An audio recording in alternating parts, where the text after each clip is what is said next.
BJP के राज्यसभा सांसद अमरपाल मौर्य को संगठन में बड़ी जिम्मेदारी मिली है।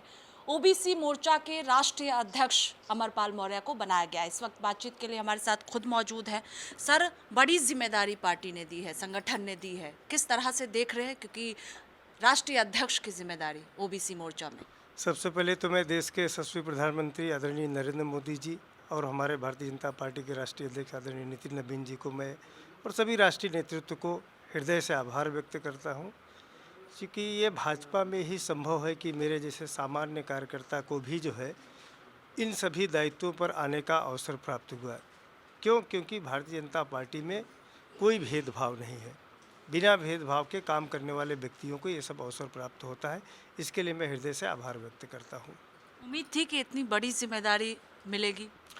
काम करते वक्त कभी जिम्मेदारियों को या पद को, दायित्व को लेकर के लालसा ही नहीं रही।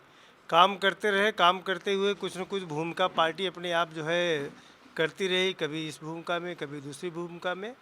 और जो संस्कार पार्टी ने दिए हैं, मुझे लगता है कि मैं वो सारा जो है पार्टी की विचारधारा को समाज के बीच में ले जाने का काम करता हूँ। सर, यूपी में भी संगठन में आपके पास जिम्मेदारी थी, लगातार ग्राउंड पर और बहुत साइलेंट तरीके से आप काम करते रहे हैं और राज्यसभा सांसद भी बने। उसके बाद अब ये जिम्मेदारी, उत्तर प्रदेश में चुनाव भी होना है।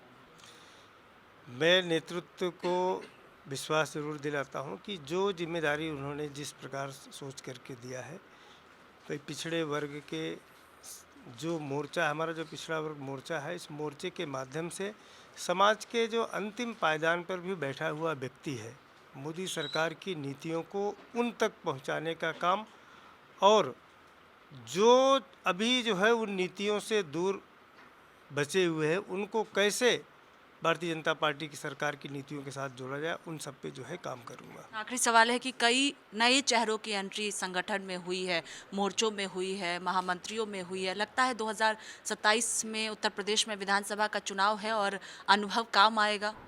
पीडीए की बात लगातार अखिलेश यादव कर रहे हैं। किस पीडीए की बात कर रहे हैं? अखिलेश यादव को पीडीए की परिभाषा ही नहीं पता है। वो सबसे पहले अगर पीडीए की परिभाषा को परिभाषित करना चाहते हैं तो पहले अपने परिवार को जो है वो पढ़ें। परिवार की परिभाषा को उनको पढ़ना चाहिए। परिवार क्या होता है, पीडीए क्या होता है और समाज क्या होता है। लोहिया जी ने जिस समाजवादी पार्टी की रचना किया था, नाम दिया था, कम से कम उससे ही ज्ञान ले लेते, उस नाम से ही ज्ञान ले लेते।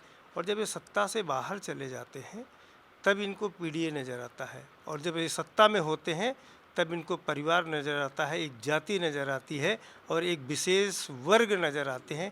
इनके दोहरे चरित्र को उत्तर प्रदेश की जनता ही नहीं, पूरे देश की जनता जान चुकी है और इसीलिए वो सत्ता से बेदखल है। आखिरी सवाल है कि उत्तर प्रदेश में चुनाव है तो क्या फोकस अब सीधे यूपी चुनाव पर होगा? ओबीसी मोर्चा के राष्ट्रीय अध्यक्ष भी बने हैं, बड़ी जिम्मेदारी है, यूपी के तमाम लोग आपसे मिलने भी पहुंच रहे हैं। पार्टी का जो भी नेतृत्व का जो है मार्गदर्शन होगा, उस मार्गदर्शन पे हम काम करेंगे और पूरे देश में ओबीसी मोर्चा कैसे संगठन के रूप में सशक्त होकर के मजबूत खड़ा हो और भारतीय जनता पार्टी को जो है निर्बाध गति से आगे बढ़ाने का काम करे। 2047 के विकसित भारत में ओबीसी मोर्चे की अपनी एक अहम भूमिका रहे, मैं उस दिशा में काम करूँगा। बहुत शुक्रिया बातचीत के लिए। कैमरा पर्सन प्रिंस के साथ स्वाति पाठक, भारत समाचार, दिल्ली।